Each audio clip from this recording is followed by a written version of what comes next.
So today we're going to talk a little bit about formalism ethical theories, which has to do with duty and what we believe our duties are.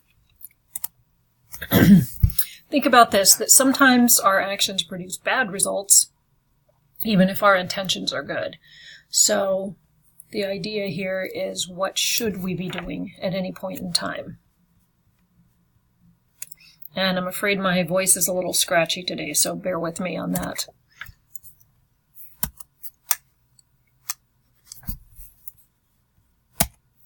And my screen won't advance either, so that's not good. There we go. Everything's slow today. Okay, you may have heard of Immanuel Kant, Kantian ethics, or what we call deontological ethics, or what I like to call the ethics of duty. So I'm going to try to break this down for you and make these theories pretty simple. But the idea is that the morality of an action is determined by whether it conforms to or violates a moral principle. So it's not as much the consequences of the action as the rule that tells us what we are supposed to do. So don't look at the end result, just look at, am I doing the right thing according to what I should be doing?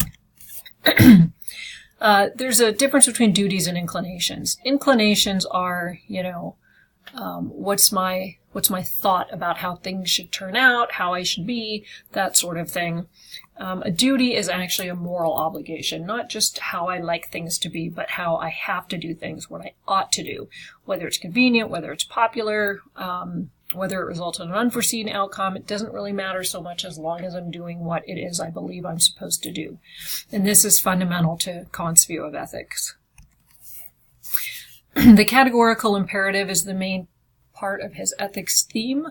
And the idea here is that you should always act in a way where the rule that you are following should become a universal law. Now, this states it kind of in negatives, but I like to state it in positives. So what law do I want every other person to follow in any situation? What can I say? Here are things that everyone should do. Be nice to people, don't lie, help someone, those sorts of things. Those are the kinds of rules that we're looking for here. If other people do that, that helps me. If I do it, theoretically, that helps other people. So let's just look at the rules, the duties. This is, some people's brains kind of work this way. Tell me the exact things that I want to do or I need to do, and that is exactly what I will do. I don't have to think about what the consequences or ramifications of my actions might be.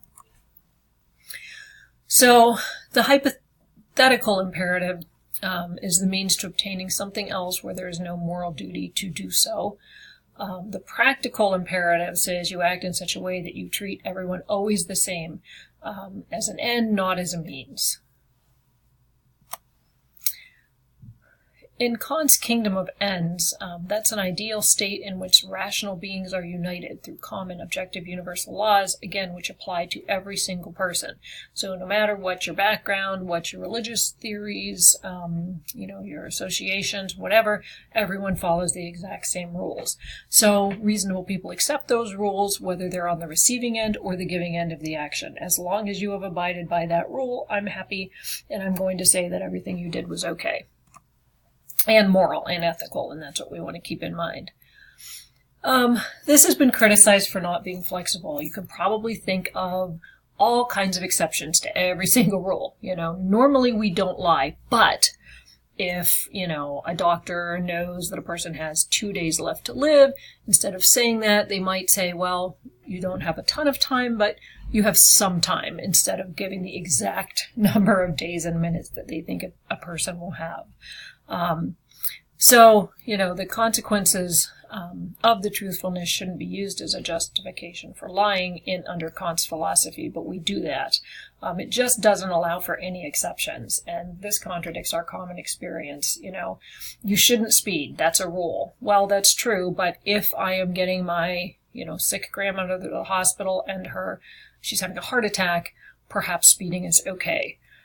So that's somewhat the problem with Kant's duties, is you can't say except in this case or some other case.